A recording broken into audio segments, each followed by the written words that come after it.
திருப்பூரில் தீவிரவாதிகள் 8 பேரை டெல்லி காவல்துறை கைது செய்திருக்கிறது. மாநில அரசு என்ன செய்கிறது என்று கே பழனிசாமி கேள்வி எழுப்பியிருக்கிறார்.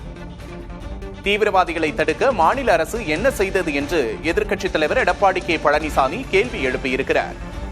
தீவிரவாதிகளை தடுக்க மாநில அரசு என்ன செய்தது என்று எடப்பாடி கே பழனிசாமி கேள்வி எழுப்பியிருக்கிறார்.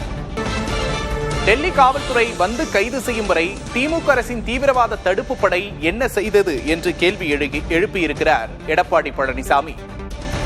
திருப்பூரில் தீவிரவாத குழுக்களோடு தொடர்பில் இருந்ததாக 8 பேரை கைது செய்திருந்தது டெல்லி காவல்துறை. இந்த நிலையில் எதிர்க்கட்சித் தலைவர் எடப்பாடி கே பழனிசாமி அது தொடர்பான மாநில அரசுக்கு கேள்விகளை எழுப்பியுள்ளார்.